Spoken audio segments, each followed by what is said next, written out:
자요, 이제 이중매매를 한번 보도록 하겠습니다.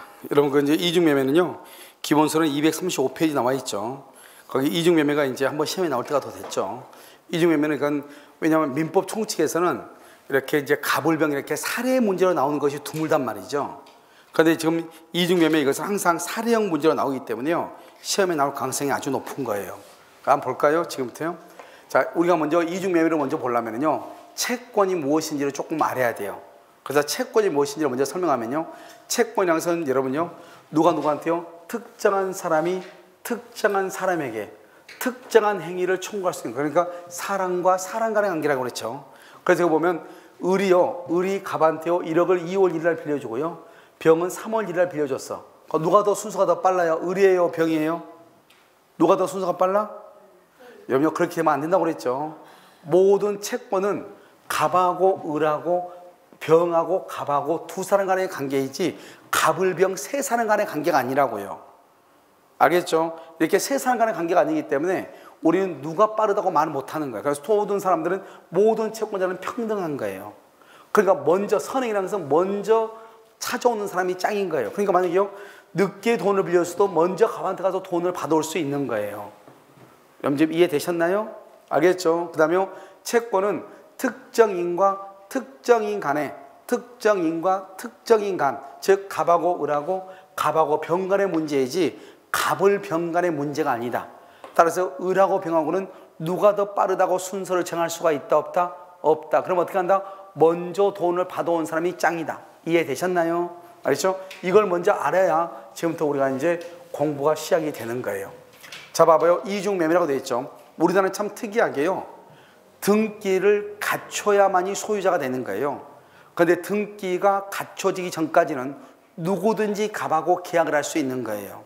그래서 여기 보시면 지금 갑이 을하고요 2월 1일 계약하고 중도금을 받았어. 그럼 이 사람은 제1매수인이죠. 그런데 그러면 이 사람이 갑이 을한테 등기를 해야 될 것 같은데 이 사람은 등기를 아직 안 해주고 또 3월 1일 또 병하고 또 계약을 한 거예요. 알겠죠? 그리고 이제 나서, 그러면 여기 봐봐요. 등기하기 전까지를 먼저 봐봐. 등기하기 전까지 보면 을하고 병 중에서 누가 먼저 1번이에요? 누가 1번이에요? 을이에요? 병이에요?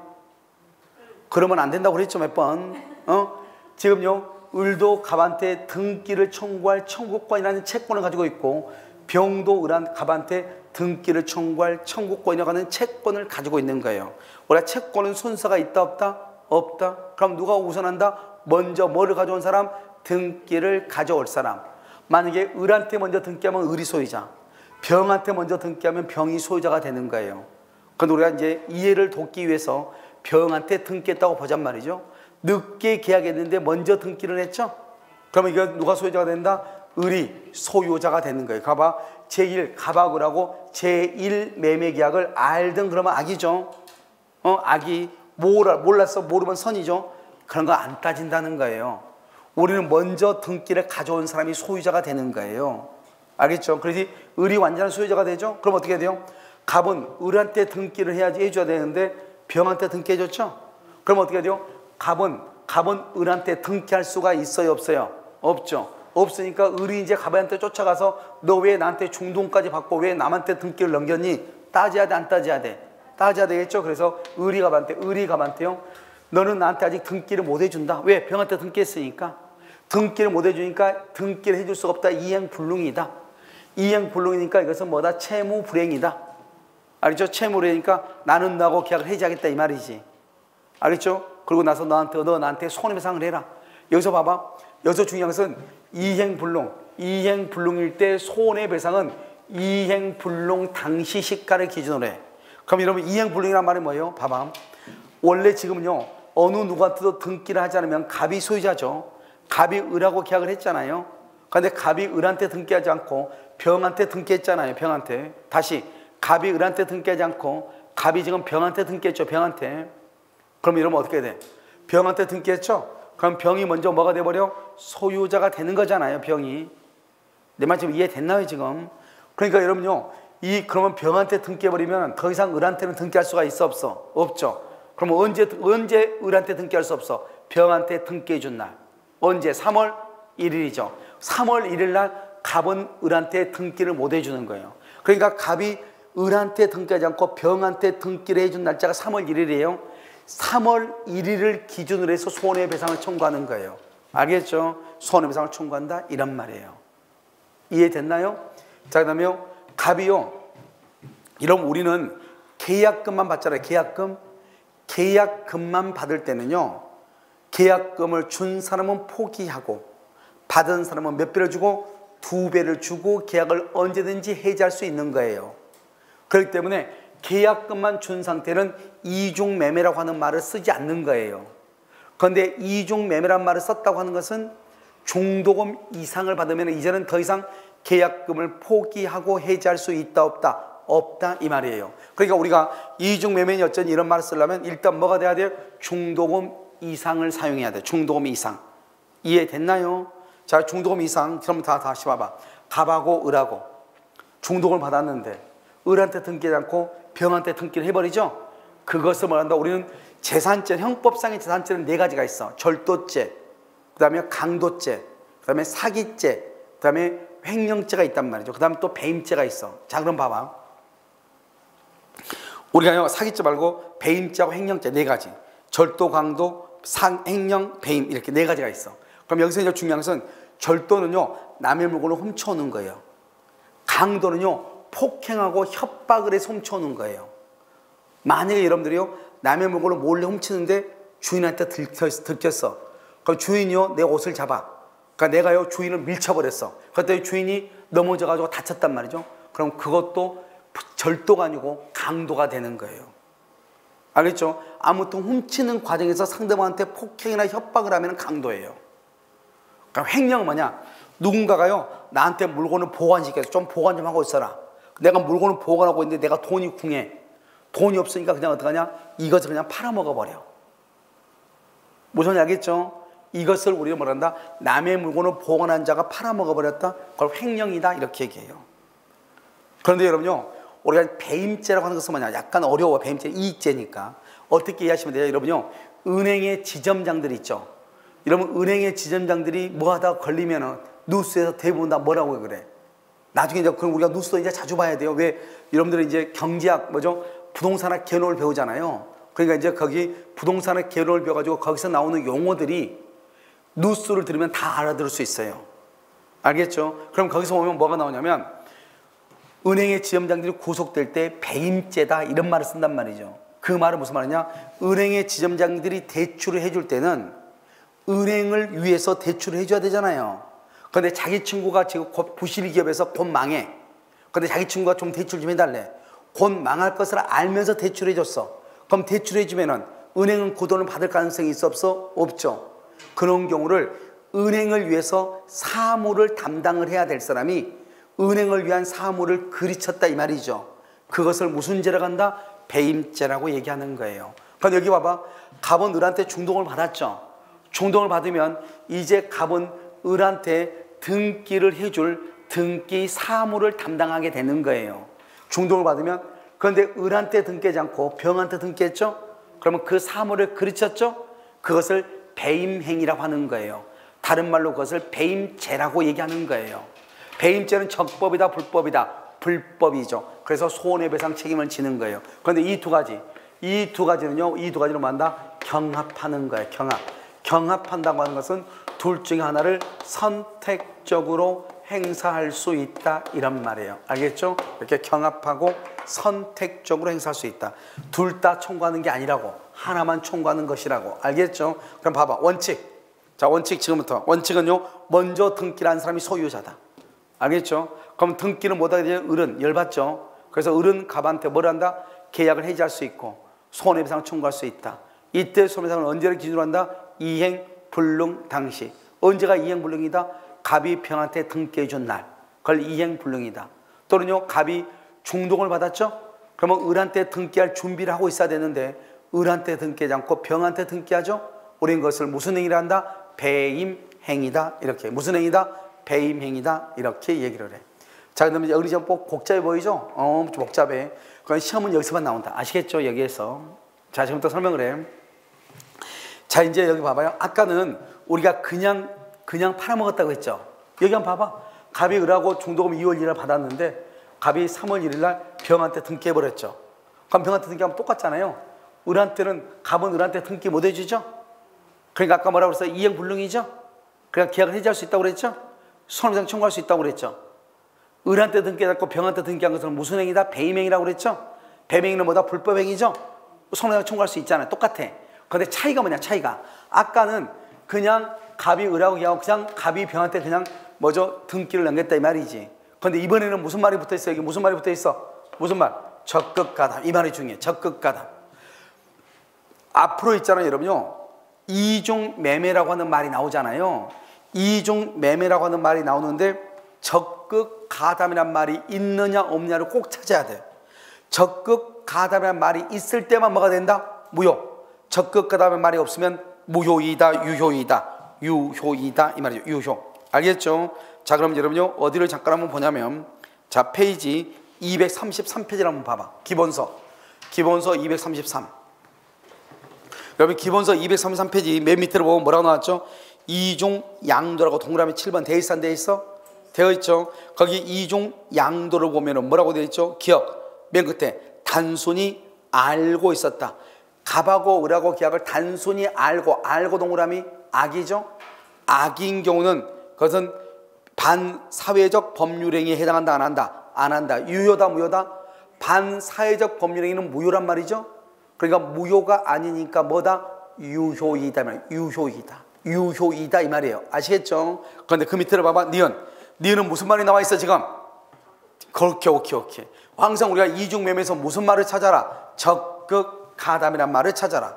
적극가담은 103조 위반이다 아니다? 103조에 위반돼서 유효이다 무효이다? 무효이다. 이해됐나요 지금? 알겠죠? 그걸 지금 얘기하는 거예요. 알겠죠? 자, 그 다음에 오른쪽 235페이지 봐봐. 235페이지 보면 뭐라고 나와 있죠? 이중매매가 유효인 경우라고 돼 있나요? 우리 아까 유효, 무조건 유효는 일반 원칙적으로 유효이다. 뭐라서? 먼저 등기를 갖춘 자가 소유권을 취득한다. 먼저 등기를 누가 갖췄냐? 알겠죠? 자, 두 번째, 제2매수인에게 등기가 됐다. 제2매수인에게 등기가 됐다. 그러면 여기 제1매수인은 누구죠? 을이죠. 을은 누구에게? 갑에게. 을은 갑에게 뭐를 청구할 수 있다? 전보배상 청구. 가로 묶어 그것을 뭐라고 한다? 손해배상 이 말이죠. 전보배상의 말이 전적으로 보존해주는 손해배상이죠. 전보배상. 그 다음에 두 번째 줄 말할 수, 여기 봐봐. 여기 손해배상 청구할 수 있고 해지할 수 있죠.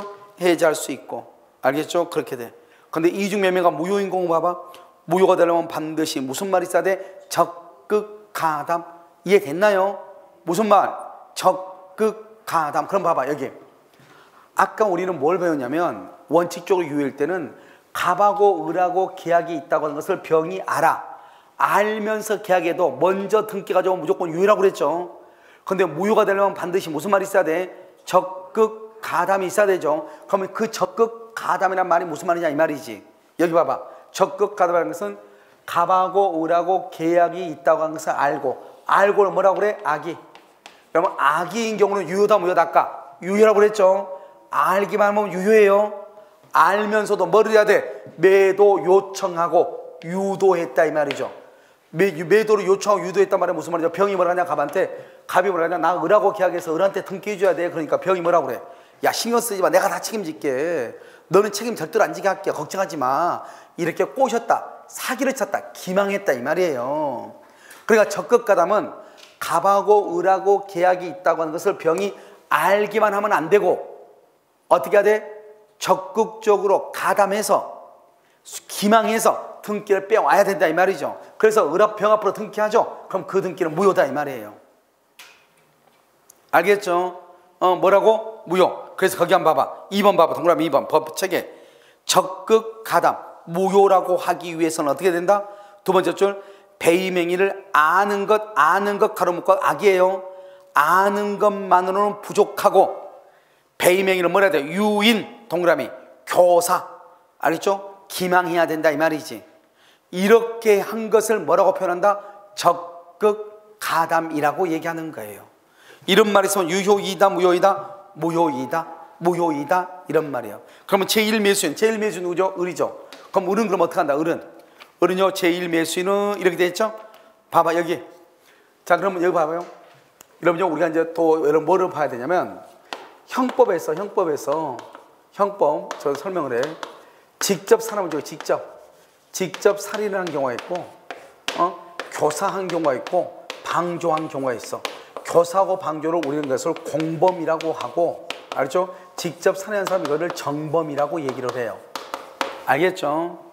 간접 정도 있는데 그건 중요하지 않으니까. 직접 죽이죠? 그럼 정범이라고 그래. 그 다음에요 교사거나 방조를 공범이라고 그래. 지금 또 무슨 말인가 설명을 해. 교사하고 방조. 교사는 뭐냐면 조직 범죄단체 그 수괴들이 그 두목들이요 자기 그 하수인들한테 밑에 아래 것들한테 저쪽 파에서 나를 욕했다 간다. 가서 그럼 죽이고 와 이렇게. 나는 죽일 마음이 전혀 없어. 알겠죠? 그런데 여기서요 사람을 죽이고 오라는 거예요. 그거를 뭔가 교사했다고 그래. 그러니까 내가 어쩔 수 없이 무섭지만은 그렇지 않으면 내가 죽게 생겼어. 그래서 가서 죽이고 왔다 이 말이에요. 알겠죠? 그러면 이것을 직접 깡패는 직접 죽이고 온 깡패는 정범이라고 그래. 죽이도록 가서 말하는 사람은 교사, 깡패, 두목을 교사했다고 그래. 알겠죠? 방조는 뭐냐면 방조는 예를 들어서 이런 거죠.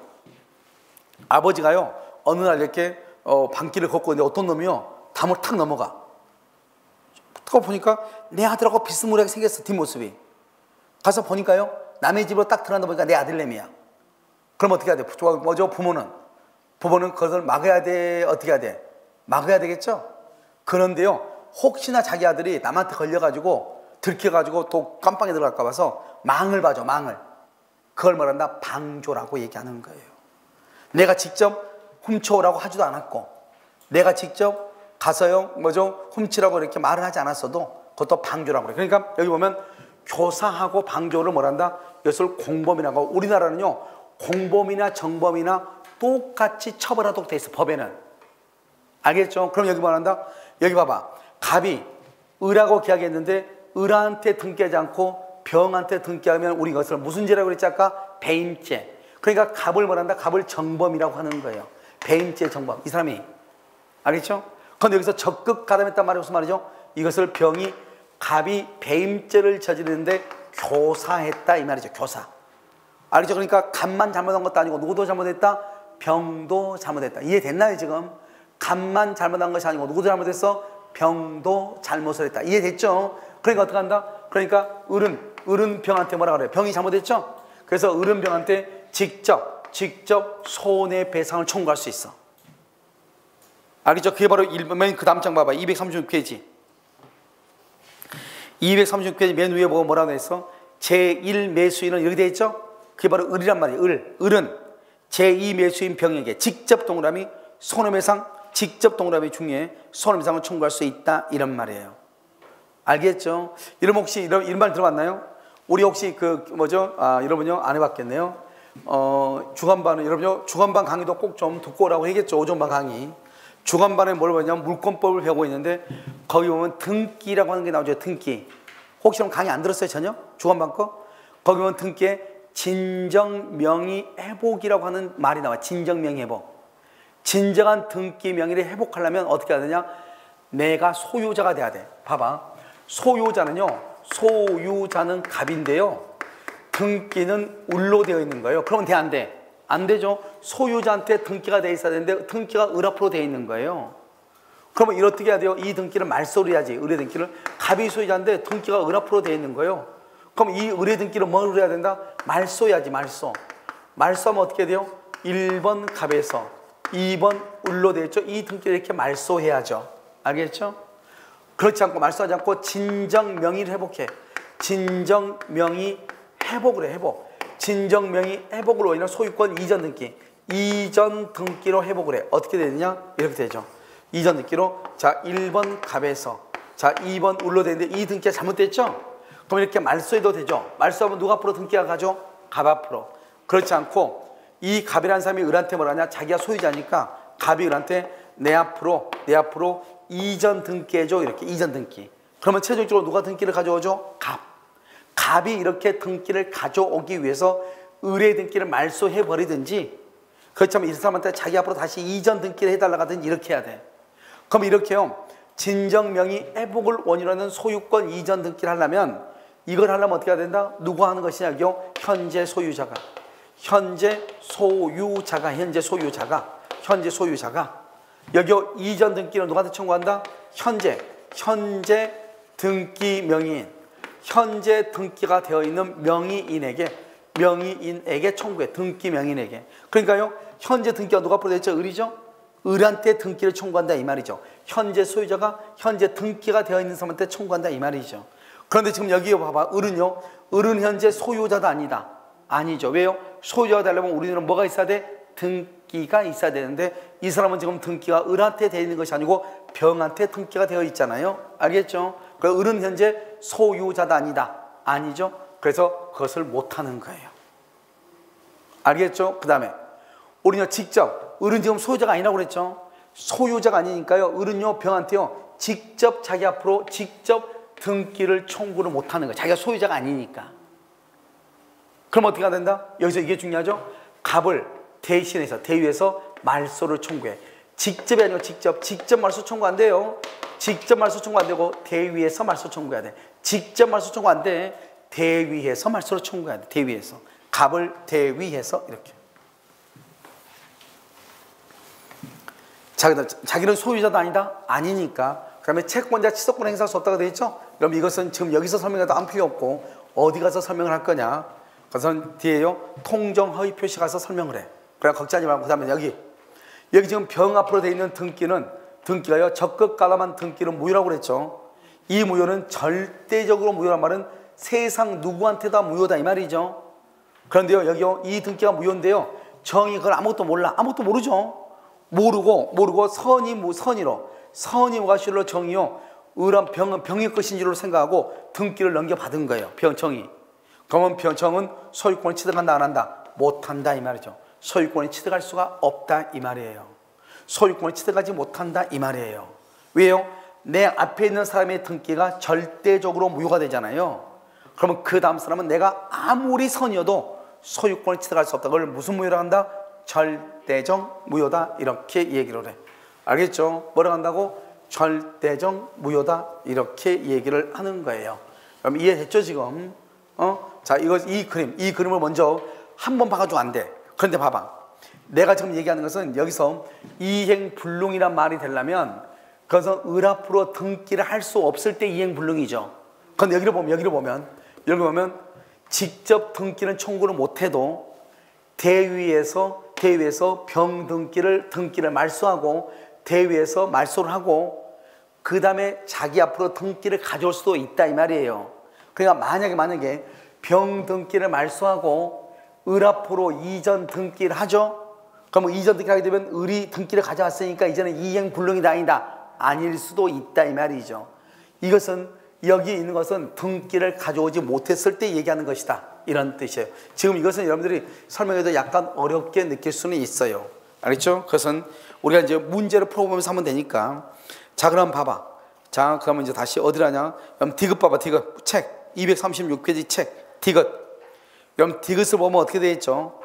디귿을 보면 매도인을 뭘해서 대위 동그라미 대위에서 제2매정의 등기 말소 주고 등기 말소.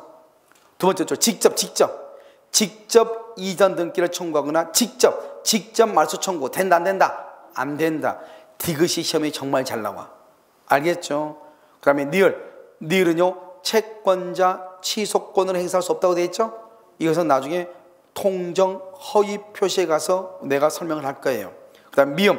아까 미음을 할지 봐봐. 여기 병 앞으로 되어 있는 등기는 무슨 무효라고 그랬죠? 절대로 무효라고 그랬죠. 그냥 그 다음 사람은 아무리 자기가 선이어도 소유권을 취득할 수가 있다 없다? 없다라고 그랬죠. 없다. 그게 바로 미음이에요. 미음은 제2매수로부터 다시 취득한 제3자는 유효하다고 주장할 수 있다 없다? 없다 이런 말이에요. 그럼 이해됐나요? 이것을 우리는 뭐란다? 이중매매다 이렇게 얘기를 해. 아주 중요하죠. 자, 그 다음에 불공정한 법률행위. 여기까지 해야 돼요. 자, 불공정한 법률행위라는 것은 여러분이 어디를 보시냐면 밑에 236페이지 맨 밑에 보면 불공정한 법률행위 나와 있나요? 자, 그럼 봐봐. 자, 이 불공정한 법률행위는 뭐냐? 봐, 여기. 자, 여기 지금 뭐라고 했죠? 당사자예요. 궁박이나 경솔이나 무경험으로 인하여 현저하게 공경을 이룰 때는 그것은 무조로 한다 이 말이에요. 알겠죠?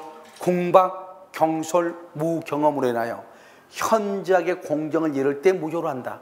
이게 무슨 말이냐? 여기 여러분 이 집 얼마짜리예요? 1억짜리죠. 1억짜리인데 얼마에 샀다? 2천만 원에 샀다 이 말이지. 그럼 차이가 지금 몇 배가 되죠?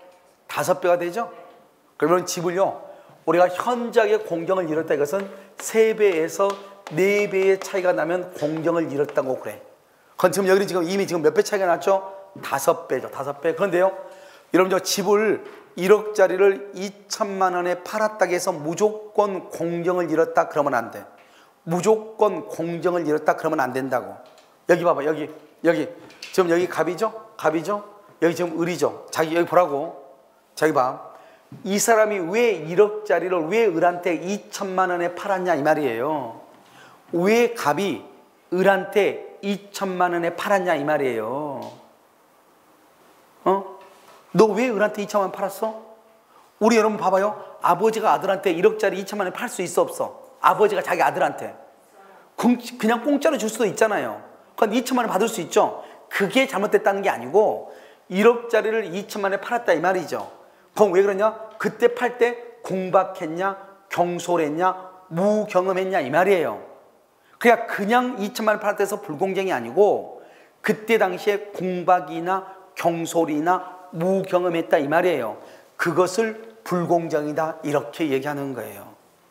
아시겠죠? 자, 그 다음에 여기는 법률행위죠. 여러분 법률행위는 반드시 뭐가 있어야 된다고 그랬어? 법률행위는 반드시 뭐가 있어야 돼? 그러니까 우리가 공부를 하려면 앞에 것까지 꼭 기억하면서 와야 돼요. 우리가 민법이라는 것은 눈덩이하고 똑같아. 앞에 있는 것이 계속해서 연결해서 간단 말이죠. 우리가 앞에서 법률행위는 반드시 뭐가 있어야 돼? 의사표시가 있어야 된다고 그랬죠. 여기 법률의 규정은 의사표시가 있어 없어? 없죠. 그런데 경매는 어떻게 하냐? 경매는 민사집행법이라고 하는 법에 의해서 하는 게 경매라고요. 말로 하는 게 아니라고요. 알겠죠? 그러니까 우리가 불공정한 법률행위죠. 법률행위는 의사표시 말로 하는 거죠. 그런데 법률의 규정은 말로 한다 안 한다? 안 하죠. 그래서 104조가 적용된다 안 된다? 안 된다. 이게 아주 중요하다고. 경매는 104조가 적용이 된다 안 된다? 안 된다 이란 말이에요. 그래서 그럼요 237페이지 맨 위를 한번 봐봐. 237페이지 맨 위를 보면 뭐라고 나와 있어? 경매. 그래서 경매 3가지가 다 똑같은 말이에요. 경매는 104조가 적용될 여지가 없다. 경매에서 매각대금이라는 말이 뭐냐? 경매대금이란 말이에요. 경매대금이 현저하게 공정을 잃었다고 하더라도 불공정이 되지 않는다. 매각대금이 시가보다 현저하게 저렴하다고 할지라도 불공정이 될 수가 없다. 그 말은 이 어떠한 형태로 문제가 나올지 모르니까 지금까지 나왔던 모든 문제 지문을 다 집어넣어놨어. 알겠죠? 그러니까 경매라는 말이 있으면 불공정이 될 수 있다 없다? 없다. 이 말을 알라고. 아시겠죠? 자, 그 다음에 여기 이제 봐봐. 이걸 이제 잘 봐야 되겠죠? 그럼 방금 우리가 이걸 봤죠? 우리가 이거 봐봐. 1억짜리를 2천만 원에 팔았는데 너 뭐 때문에 2천만 원에 팔았냐 이 말이죠. 1억짜리를 너 왜 2천만 원에 팔았어 이 말이죠. 그것들은 주관적 요건과 객관적 요건이 있다 이 말이죠. 그럼 여기 봐. 자, 주관적 요건, 객관적 요건, 객관적으로는 급부와 1억짜리죠. 급부와 반대급부. 반대급부는 뭐죠? 건물 1억짜리하고 반대급부는 매매대금 2천만 원 받았다 이 말이지. 그럼 1억하고 2천만 원 그럼 몇 배 차이죠? 5배. 그래서 이것을 현저한 불균형은 3배에서 4배에서 현저한 불균형인데 5배나 차이가 나잖아요. 알겠죠? 그런데 여기서 현저한 불균형이란 말이 뭐냐 이 말이죠. 현저한 불균형. 뭐가 현저한 불균형이냐 이 말이에요 지금. 자, 여기 봐봐. 구체적 개별적 사안에서 객관적 가치, 우리 시험에는 뭐라 나왔죠? 주관적 가치로 나왔죠. 주관적 가치 아니에요. 뭐라고? 객관적 가치다. 우리 시험에는 주관적 가치를 가지고 그랬다고. 여러분 봐봐. 여러분 보기에 이거 아무것도 아닌 것 같죠? 여러분 보기에는. 근데 학원에서는 이게 엄청 중요하거든요. 왜요? 이건 뭐 해봤자 뭐 2만 원밖에 안 해요. 이거 없으면요, 이건 프로젝트는 움직일 수 있어 없어? 없잖아요. 그러니까 여러분한테는 이게 아무것도 아니고 갖다 던져버리면 되지만 학원에서는 이걸 없어 하루 내에 찾는 거예요. 이해되죠? 그걸 뭐라 한다? 주관적이죠. 사람마다 달라지는 거. 그건 안 돼. 객관적이란 말이 뭐냐? 누가 보더라도 그만한 가치가 있어야 되는 거예요. 그걸 객관적이라고 그래. 그럼 우리가 국보와 반대국보 간의 현저한 불균형, 이게 3배에서 4배 차이가 있냐 없냐 하는 것은 객관적 가치를 기준으로, 언제를 기준으로? 계약 체결 당시, 계약을 체결할 때, 나중에가 아니고 계약 체결할 때. 이런 봐봐. 여러분요, 지금 3기 신도시가 있죠. 3기 신도시의 왕숙지구가 있죠. 왕숙. 여러분요, 만약에 여러분들이요, 적어도 내년 시즌에는 무조건 합격을 해야 돼요. 왕숙 신도시가요, 2027년이 완공이 목표예요. 그럼 내년은 2023년이죠. 그러면 이제 4년밖에 안 남은 거예요. 알겠죠? 그럼 어떻게 해야 돼요? 내년에 무조건 합격을 해야 여러분들이 내후년부터 돈을 버는 거예요. 그리고 여러분요, 이 부동산이라는 것은 생물이에요. 사람의 심리를 가지고 움직이는 거기 때문에요, 사람의 심리가 바뀌면 부동산 가격이 올라가고 심리가 낮아지면 낮아지는 거예요. 그런데 여러분, 신도시가 되죠. 신도시가 이렇게 이루어지면 어떻게 돼요? 그것은 무조건 그것은 국가 정책으로 되는 거예요. 이것은 만약에 내가 있잖아요, 여기서 지주택을 해서 지역주택조합을 해서 산다. 그러면 부동산 원자재 가격이 올라가면 나는 못하는 거예요. 그런데 왕숙 신도시는 국가가 하는 거예요. 원자재 가격 관계없이 그냥 밀어붙이는 거예요. 그럼 무조건 건물이 무조건 세워지면은 중개업자는 무조건 돈 버는 거예요. 왜요? 부동산 가격이 폭락하든 폭등하든 관계가 없는 거예요. 건물이 있으면 누군가는 들어가는 거예요. 누군가는 또 나오는 거예요. 그걸 중개하는 사람이 누구예요? 중개업자 아니에요. 나는 중개업자들이 좀 머리가 없는 사람들이 있어. 내가 부동산 가격이 폭락한다고 누가 왜 걱정하냐고. 부동산 가격이 폭락하면 폭락할수록 거래가 되고, 올라가는 게 더 문제가 될 수 있어. 올라간다고 기다리고 있으면 안 팔고, 지금은 올라갔다가 지금 떨어질 때 지금 문제가 되고 있잖아요. 지금 더 떨어질까 더 떨어지지 않을까. 매도인은 더 떨어지면 안 돼, 잡고 있고, 매수인은 더 떨어질 것 같으니까 돈 안 되고 돈 쓰지 않고 지금 기다리고 있는 거예요. 다 이게 문제 아니에요. 그러니까 아예 그냥 올라가든지 아예 그냥 떨어지면 사람들이 모든 걸 포기하고 그냥 그 가격에서 사고 팔고 하는 거예요. 알겠죠? 그러니까 누구만 좋아? 중개업자만 좋은 거야. 중개업자는 건물이 많아야 좋아, 적어야 좋아? 뭘 우리하고 관계, 누가 망하든 말든 나하고 관심 없는 거예요. 건물은 무조건 많아야 되는 거예요. 알겠죠? 그래야지 싸든 비싸든 내가 중개할 거 아니에요. 그래서 여러분요, 왕숙 신도시가 생기니까 여러분들이요, 반드시 뭘 해야 되냐? 대비를 해야 돼. 알죠? 그래서 내년이 가장 좋은 거, 내년까지 합격하면 가장 좋고, 그 다음에 한 해 한 해가 더 가면은 갈수록 내가 버들 수 있는 수익은 조금 줄어든다, 이렇게 보시면 돼. 아시겠죠? 그럼 봐봐, 여기 우리가요, 왕숙 신도시가 생기기 전에 땅값이 10만 원이었어. 생기고 나니까 땅값이 100만 원이 됐어. 몇 배 차가 뛰었어? 10배가 뛰었죠. 10배가 뛰었잖아요. 그러면 3배에서 4배만 뛰면 불공정인데, 여기요 10배가 뛰었으니까 야, 이거 불공정이니까 땅 다시 돌려달라. 그러면 돼, 안 돼? 안 되죠. 만약에 내가 매매 계약을 할 때 100만 원짜리였는데 10만 원에 계약했다. 그러면 이건 불공정이죠. 그때는 10만 원이었어.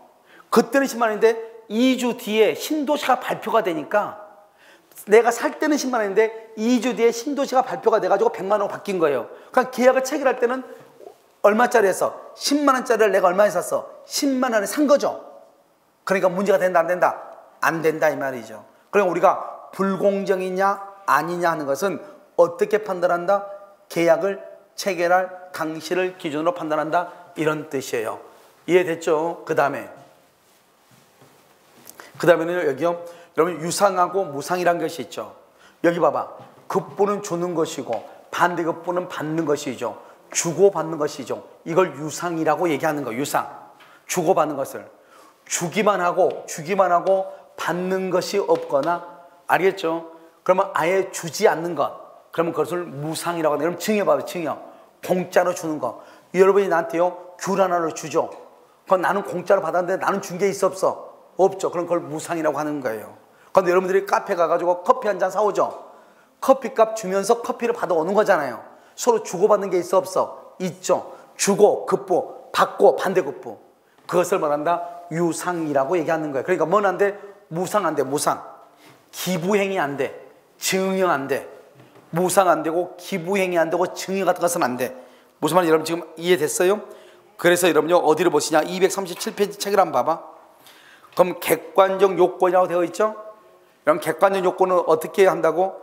1번에 봐봐. 1번에 세 번째 줄 맨 끝에 거래상 무슨 가치? 객관적 가치 그렇게 돼 있어요. 객관적 가치에 의해서 한다. 여기 객관적 가치 중요하다고 그랬죠. 객관적 가치.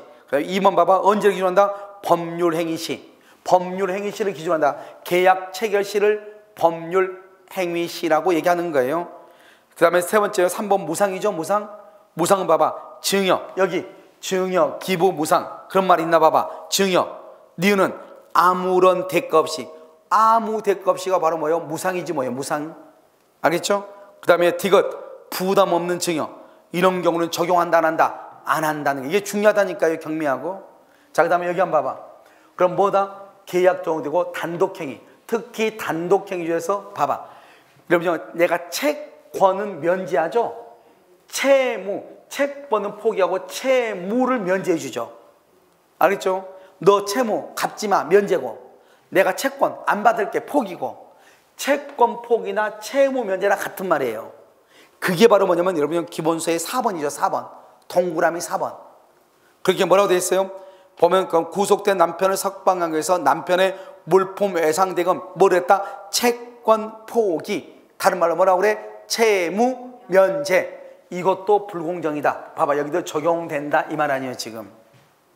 알겠죠? 그 다음에 여러분 주관적인 요건이죠. 아주 중요해. 이 주관적인 요건은 봐요. 궁박, 경솔, 무경험. 이러면요 봐봐. 어떤 놈이요 궁박해, 경솔하고 사회적 경험도 없고 이 세 가지를 다 갖춘, 알겠죠? 기상천외한 또라이가 지구상에 존재하겠어 안 하겠어? 안 하겠죠.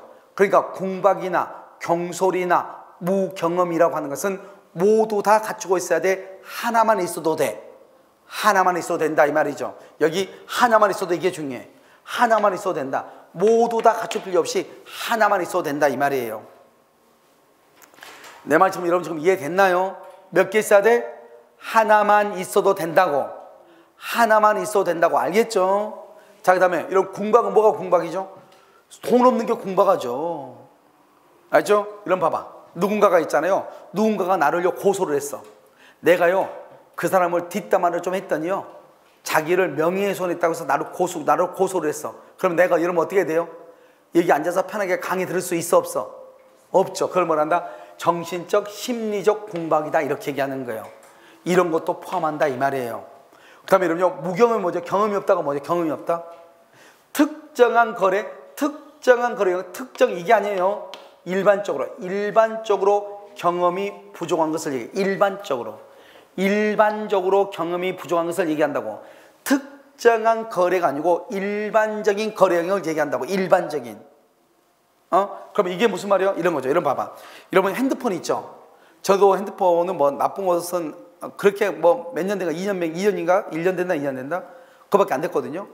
그런데 아직도 있죠. 핸드폰은요 기능을 뭐밖에 못 쓰냐? 겨우 검색하는 거.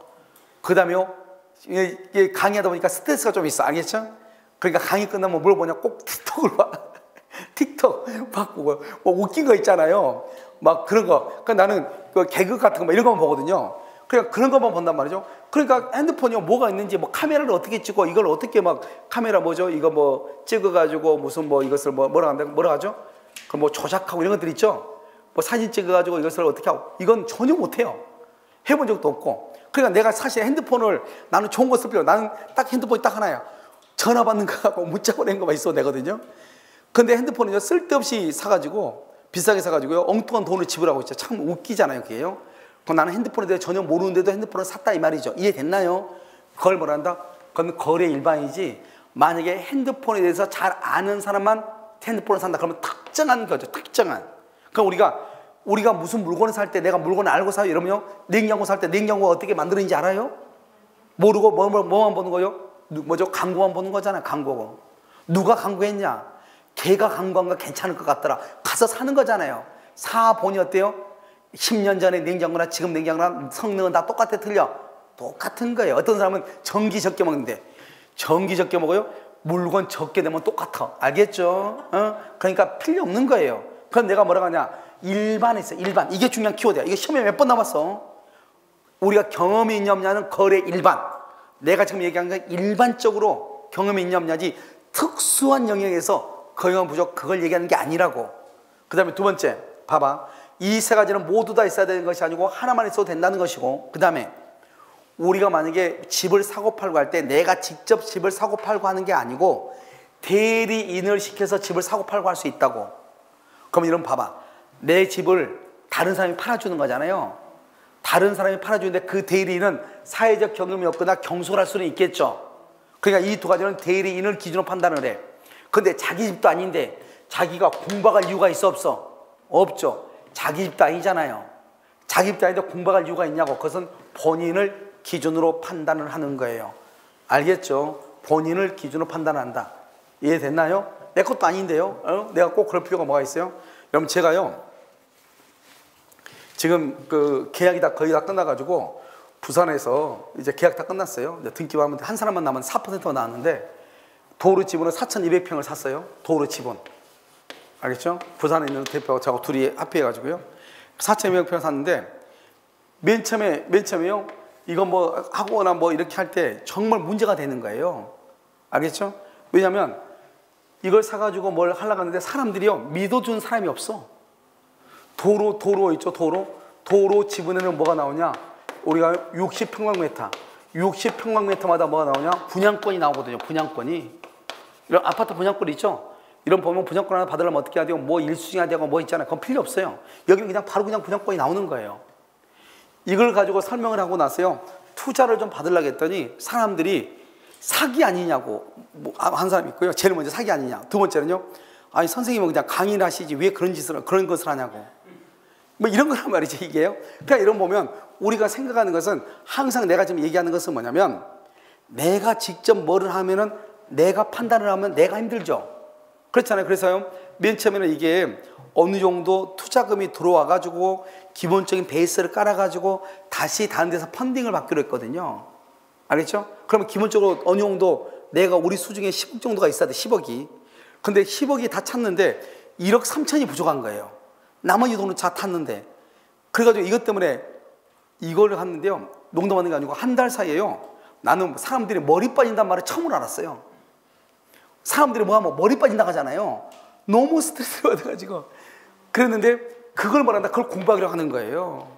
그러니까 남의 걸 팔아주는 사람 공박일 이유가 있어 없어? 없죠. 그러니까 우리를 위해서 일해준 사람이 몇 명 있었단 말이죠. 바람잡이들이 있었단 말이죠. 그 사람들은 무슨 관심이 없죠. 계속 전화만 오죠. 됐냐고. 아침에 일어나면 전화 와 있고 정시 때 저녁에 잠자기 전에 전화 와 있고 내일 될 거까지 전화 와 있고. 이게요 그 사람들은 관심이 없죠. 누가요? 본인 당사자가 문제죠. 당사자는 본인은 공박할 수 있지만 그 사람들은 공박할 이유가 있어 없어? 없는 거잖아. 그걸 지금 얘기하는 거예요. 알죠? 이게 중요하다. 그래서 한번 봐봐. 거기서 지금 뭘 보냐면 여러분요 어디 중화적 요건 봐봐. 맨 밑에 237페이지 맨 밑에 237페이지 맨 밑에 뭐라고 돼 있어? 공박이란 경제적, 정신적, 심리적 모든 것을 포함한다. 그 다음에 자 무경험 봐. 무경험은 특정 동그라미하고 X라고 해. 특정 동그라미하고 X라고 하라고. 특정이 아니고 뭐다? 거래 일반 동그라미 일반.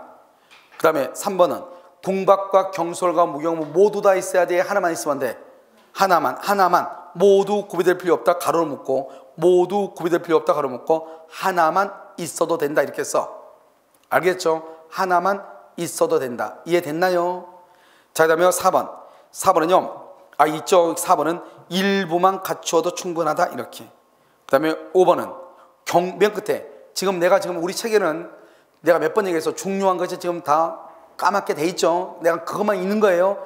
근데 여러분이 봐봐. 여러분이 읽을 때는 집에 가서 어떻게 해야 돼요? 까만 것을 중심으로 좌우로 다 읽어봐야 돼. 알겠죠? 그런데 이걸 보면 4번은 맨 끝에 5번은 맨 끝에 보면 경솔과 무경험은 뭐 대리인, 그 다음에 공박은 뭐 본인. 여기서 5번이 가장 중요해. 시험에 많이 나와. 항상 뭐라고 나온다? 이렇게 나와. 경솔과 공박은 본인, 경솔과 무경험은 본인. 이런 식으로 나온다고. 공박은 대리인 이렇게 나온다고. 뭐만 본인이다? 공박만 본인이다 이 말이죠. 그 다음에 6번은요 폭리자가 피해자의 공박이나 경솔, 무경험을 동그라미 알고서 그 다음에 알고서 그다서 인식. 그래서 인식이 한다고 그래. 인식. 여기 봐봐. 알면서 인식. 알기만 하면 안 돼. 이용하려는 의사. 이것을 폭리의사라고 그래. 이용하려는 의사, 그것을 폭리의사라고 그래. 알겠죠? 이용하려는 의사, 그것을 폭리의사다, 이렇게 얘기를 해. 그럼 이해됐나요? 이용하려고 하는 의사가 있어야 된다, 이렇게. 자, 만약 7번 봐봐. 두 번째 끝에 이용하려는 의사, 즉 폭리행위에 악의가 없다면 줄거, 폭리행위에 악의가 없다면, 이용하려고 하는 의사가 없다면 이 말이죠. 성립한다, 안 한다? 안 한다. 성립하지 않는다. 자, 그 다음에 여기 여러분요, 1억짜리 집을 2천만 원에 팔았으면 몇 배 차이죠? 5배죠. 이러면 5배 차이가 있으면은 그 사람은 공박했기 때문이다. OX. 1억짜리로 5배 차이서 그 사람은 멍청한 것 같은데? 여러분요, 아버지가 아들한테 1억짜리를 2천만 원에 팔 수 있어, 없어? 있죠. 그럼 아버지가 뭐가 문제가 있는 거예요? 아니잖아요. 내 말 지금 이해됐죠? 그래서 봐봐, 우리요 1억짜리를 2천만 원에 팔았다고 해서, 그래요 공박, 경솔, 무겸이라는 것이 추정된다, 안 된다? 안 된다. 언제나 그런 것은 아니다. 그게 바로 8번이에요. 현저한 불균형이 있다고 해서 공박, 경솔, 무경험이 추정되지는 않는다, 이 말이에요. 이해됐나요 지금? 그래서 여기 있는 것이 아주 중요해. 지금 이 판이, 알겠죠? 여기 있는 것에서 거의 대부분 만약에 불공정한 법률에서 문제가 나온다 그러면 여기에서 거의 다 시험에 나오는 것이다. 알겠죠? 그래서 거기 있는 그림을 잘 보시라고. 자, 그 다음에 여기 객관적 요건과 주관적 요건이 있다고 해서 언제나 불공정한 법령이가 되는 것은 아니다. 뭐가 있어야 돼요? 우리가 현저한 불균형이 있고 공박, 경솔, 무경험이 있다 할지라도 반드시 뭘 해야 돼? 그렇다고 해서 불공정이 되는 것이 아니고 이걸 이용하려고 하는 뭐가 있어야 돼? 의사. 이용하려고 하는 의사가 있어야 된다고. 그러니까 여기요, 이용해야 된다. 알면서 이용한다. 이용 동그라미, 이용, 이것을 폭리의사, 폭리의사가 있어야 된다. 폭리의사. 아시겠죠? 그 다음에 아까 얘기했죠? 현저하게 5배 차이가 난다. 현저하게 불균형하다고 해서 언제나 공박이나 경솔이나 무경험하다고 볼 수가 있다, 없다? 없다. 아버지가 아들한테 매매한 경우, 이렇게 써놔봐. 아버지가 아들한테 매매한 경우, 이렇게 써놔보라고. 그럼 쓰면은 아버지가 자식한테 팔았는데 1억짜리를 2천만 원 팔고 나서 나 그때 불공정해서 제가 돌려달라. 말이 돼, 안 돼? 안 된다, 이 말이죠. 그 다음에 여러분요, 재밌는 말이죠. 우리가 어업권 있죠. 어업권이 뭐냐면 우리가 이제 거기에 이제 그 적조 현상이나 이런 것이 있어가지고 국가에서요 이제 뭐죠? 보상을 해준단 말이죠. 그럼 어떻게 해야 돼요? 마을 주민, 그 고기 잡는 사람들 5,000개요. 그 사람들이 모여가지고 뭘 해야 돼? 돈을 분배하기로 해야 되잖아요. 총회 결의를 했는데 그 결의가 불공정하다, 이 말이죠. 그럼 그것도 폭행위가 될 수 있다, 이런 말이에요. 아시겠죠? 자, 그다음에 104조 위반이면 어떻게 된다? 그럼 104조 위반으로 무효가 되죠? 그럼 104조 위반으로 무효면 절대적 무효. 절대적 무효란 말은 뭐죠? 절대적 무효란 말은 제3자는 어느 누구도 권리를 취득할 수 있다, 없다? 없다, 없다, 이 말이죠. 자, 그 다음에 재밌는 말은 3번인데요 3번 별 하나에 별을 무효행위 전환이 인정된다. 아직 이것은요 우리가 별 하나는 하는데 이것은 나중에 무효행위 전환에 가서 설명을 할 거예요. 그러니까 뭐냐, 불공정한 법률행위에 해당하여 무효일지라도 무효행위 전환에 관한 규정이 적용될 수 있다, 이 말인데 이것은 뭐냐면 이런 거야. 봐, 무효행위 전환 점에서 설명을 해.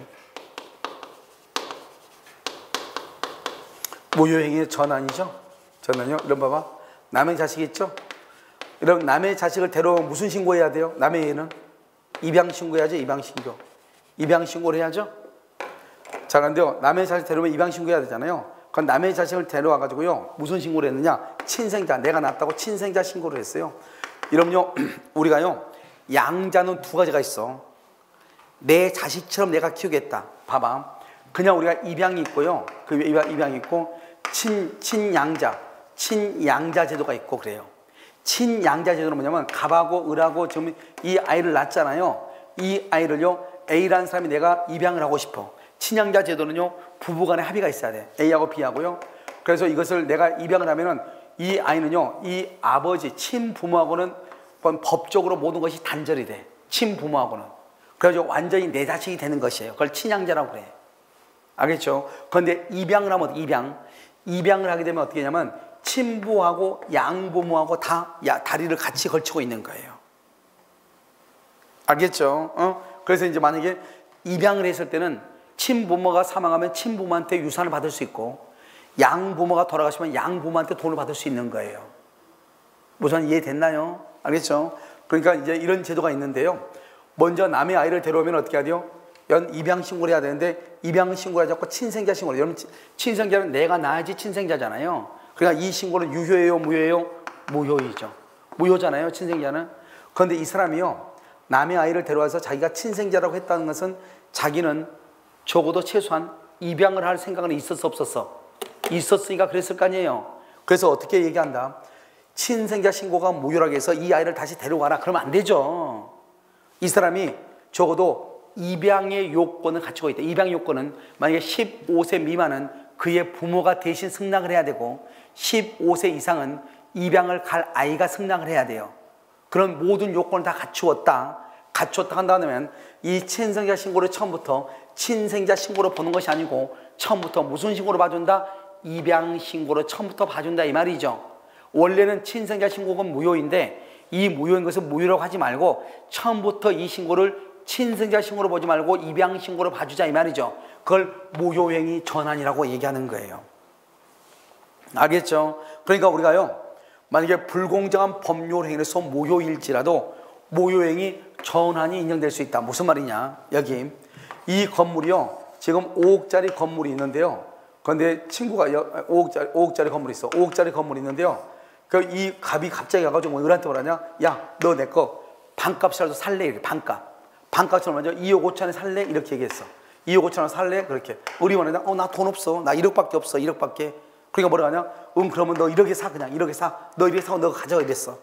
야, 어떻게 그러니? 2억 그래도 반값은 줘야지. 내가 나중에 돈 줄게. 그러니까 갑이 뭐냐? 관계없다고. 내가 지금 당장 급한 돈이 1억이니 1억만 주고 너 가져가라는 거예요. 그래가지고 1억 주고 가져왔거든요. 반 준다 했는데 꾸역꾸역 1억만 주라고 해가지고 과자한테 이름이 뭐라 하냐? 나중에 이제 다 일처리 되고 정신 차려보니까 너무 싸게 판 거예요. 그러니까 이름이 뭐라 하냐? 갑자기 돌아가가지고 야, 5억짜리 1억에 팔았으니까 몇 배죠? 5배죠? 그때 내가 정신적으로 너무 경황이 없었다. 정신적으로 궁박을 했다. 그러니까 이것은 불공정이다. 그러니까 무효다. 그래서 내 거 돌려달라. 이렇게 했단 말이죠. 그랬더니 이때 을이 뭐라 하냐? 을이 너 무슨 말이냐? 그때 내가 반값으로 너 반값에 사라며. 내가 나한테 그때 반값 준다고 했는데 이렇게 얘기해. 내가 나중에 1억 5천 더 줄게. 이렇게. 그럼 1억 5천 더 주면 얼마가 되죠? 2억 5천이 되죠? 2억 5천이면 몇 배 차이밖에 안 돼? 2배밖에 안 돼. 5억의 반이니까 2배잖아요.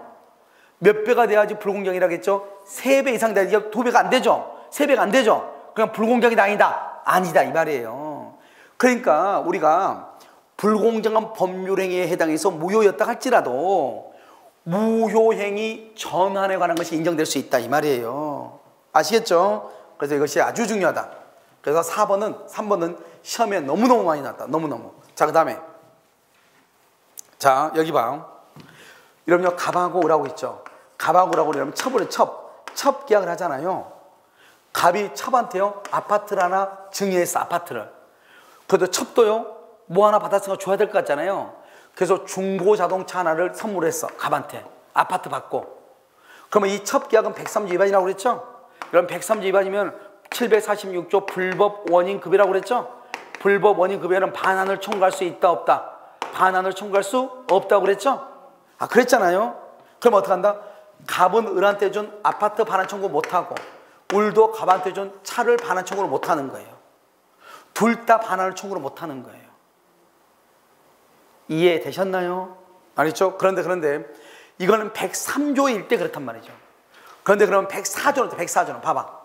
104조는 갑은 이 건물이 5억짜리죠? 5억짜리를 을한테요 매매를 해서 1억을 받았죠? 1억을 받아서 모두 몇 배가 차이가 나죠? 5배 차이가 나죠? 그러고 나서 갑은 을한테 아파트를 뭐랬다? 등기해주고 알겠죠? 이렇게 했죠? 그 지금 몇 배 차이가 나죠? 5배고 그 다음에 갑이 궁박했다 이 말이죠. 그래서 만약에 104조 위반으로 무효가 되죠? 그러면 지금 봐봐. 이 사람은 그때 당시 경황이 없어서 이 5억짜리 이렇게 팔았잖아요. 그런데 이놈은요 5억짜리인지 알면서 이렇게 샀죠. 그러니까 어떤 놈이 나쁜 놈이에요? 갑이 나쁜 놈이에요? 을이 나쁜 놈이에요? 아니 5억짜리 이렇게 가져가는 을이 나쁜 놈이죠. 이걸 폭리자라고 그래요. 폭리했잖아. 폭리 5배나. 이 사람 뭐란다? 이 사람 피해자라고 그래요. 피해자. 그럼 104조에 위반되면은 이 피해자는요 자기가 줬던 등기 다시 받아올 수 있어요. 이 사람 폭리자는요 1억 줬지 1억 준 거 이거 반환 못 받아요. 못 받아.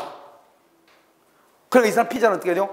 집 찾아오고 1억 가져가고. 이해됐나요? 이걸 불공정이라고 그래.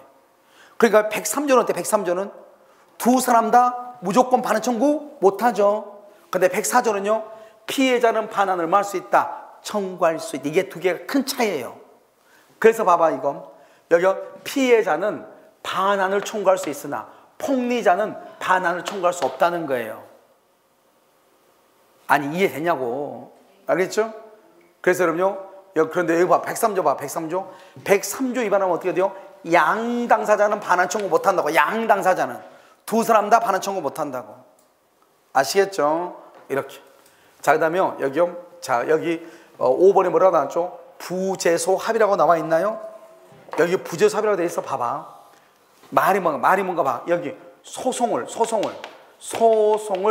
제기하지 말자, 이 말이야. 말자. 소송을 제기하지 말자. 소를 제기하지 않기로, 아니 붙자, 소송을 제기하지 않기로 합의했다, 이 말이죠. 그걸 부재소 합의라고 그래. 그럼 봐봐, 여기 나하고 둘이 계약을 했어. 계약하면서 뭐냐, 특약상에다가 우리 무슨 일 있어도 소송은 제기하지 맙시다, 이렇게 쓴 거야, 계약서에다가. 그걸 부재소 합의라고 그래. 그런데요, 이게 왜 무효가 되냐? 폭리행위란 말이 뭐죠? 폭리행위란 말은 104조 위반, 104조에 위반되는 것, 불공정한 법률행위를 폭리행위라고 그래. 아까 우리 폭리자라고 그랬죠? 폭리자? 이 사람 우리 폭리자라고 했잖아요. 피해자. 이 사람 폭리자. 폭리를 취한 사람이죠. 그래서 이것을 104조 위반을 뭐라 한다? 폭리행위다. 이렇게 얘기를 하는 거예요. 그래서 이런 폭리행위의 경우에 가박을 하고 계약을 하면서 우리 어떤 일이 있어도 소송을 하면 안 되면 이렇게 했단 말이죠. 그런데 문제가 뭐예요? 계약을 보니까 가격이 5배나 차이가 나게 계약이 된 거예요. 그래놓고 나서 소송을 얘기하지 말자.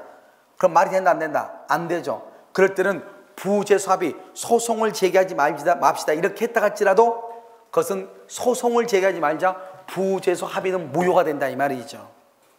알겠죠? 그래서 소송을 제기할 수도 있다, 이런 말이에요. 자, 한번 봐요. 자, 어디로 보자면 법률 효과를 봐봐.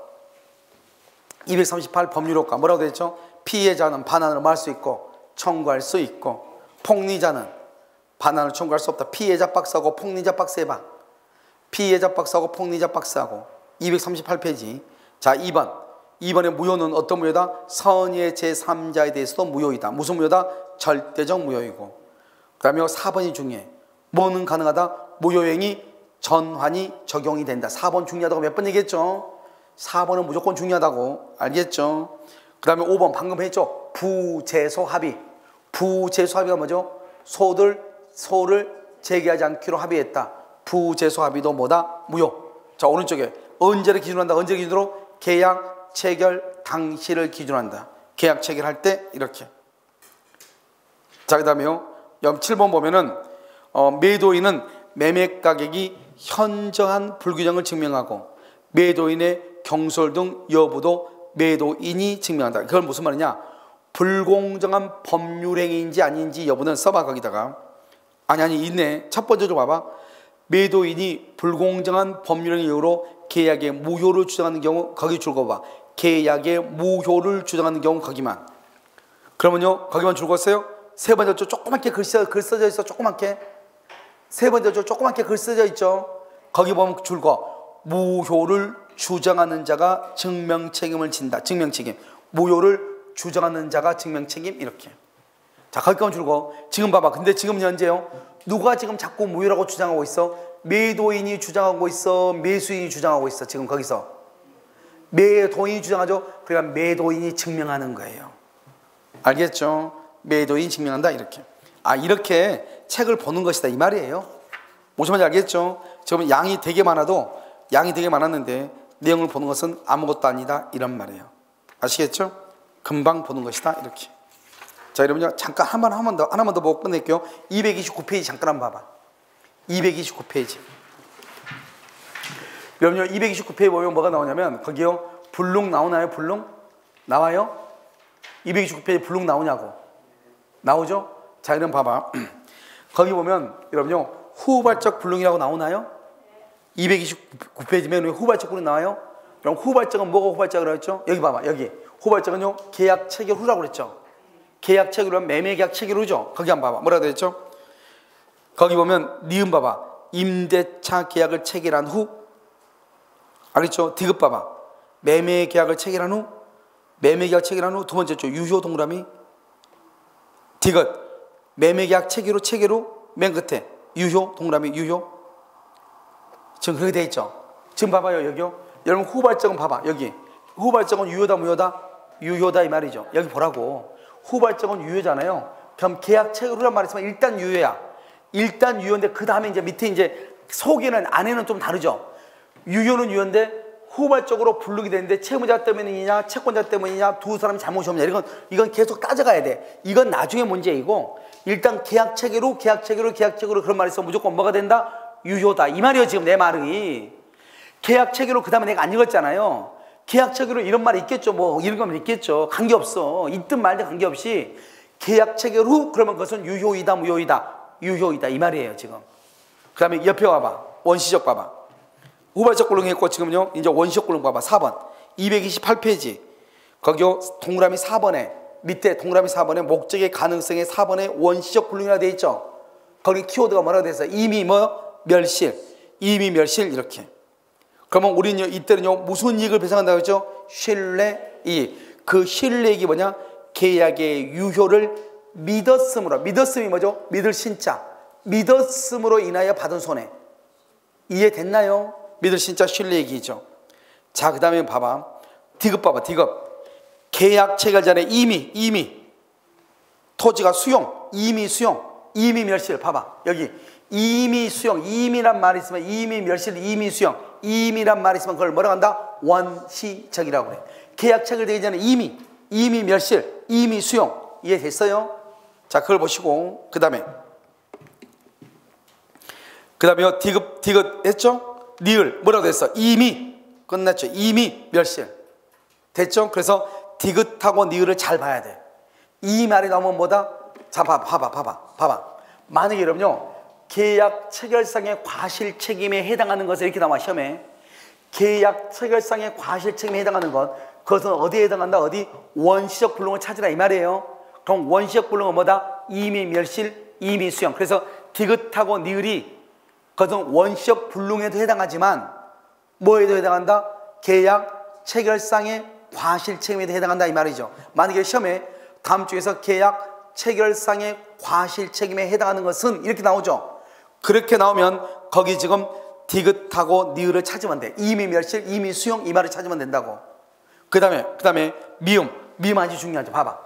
여기 수량을 지정한 매매라고 그랬죠. 수량을 지정하는데 일부죠. 일부 부족. 일부로 뭐라 한다? 미달됐다. 미달됐다. 전부가 아니잖아요. 미달이라는 것은 일부라는 말이죠. 그런 경우는 담보 책임이라고 해야지 계약 체결상의 과실 책임 그러면 돼? 안 돼. 계약 체결상의 과실 책임은 전부가 불능이 돼야 된다니까. 명확하게 아시겠죠? 그래서 거기 보시면 실제 면적이 계약 면적의 미달 동그라미. 미음의 맨 끝에 미달이란 말이 중요해. 미달이란 말은 부족이란 말이에요. 부족이란 말은 계약 체결상의 과실 책임과 관계가 있다 없다. 계약 체결상의 과실 책임은 일부가 불능이 돼야 돼? 전부가 불능이 돼야 돼? 전부. 그래서 이것은 미달된다. 그럼 맨 끝에 계약 체결상의 과실 책임은 인정될 수가 없다 이렇게 얘기하는 거예요. 그럼 여기 봐봐. 여기 내가 지금 얘기하는 것은 여러분들이 이 책을 보면은 기본서를 보면은 그걸 아무리 봐도 무슨 말인지 이게요 읽어가지고 이 말을 읽었는데 무슨 말인지 이해가 됐다. 그 사람은 여러분 집에 돌아가기 전에 엘리베이터를 타기 전에 여러분 요단강을 건널 사람이에요. 영안이 열렸다. 알겠죠? 그러니까 봐 여기. 그러면 어떻게 해야 돼?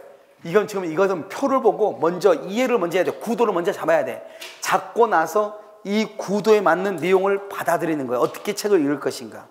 그러니까 계약 체결상의 과실 책임은 전부 불능인 경우고 전부가 불능이면 무효인 걸 찾는 것이고 무효냐 전부 불능이냐는 이미 멸실 이미 수용을 찾는 것이고 만약에 미달이라는 것은 전부가 아니고 일부니까 무효도 아니고 계약 체결상의 과실 책임도 아니고 일부다 미달일 때는 뭐로 가는 것이다? 담보 책임으로 가는 것이고 계약 체결 후다 매매계약 체결 후 임대차 계약 체결 후는 유효이다 무효이다?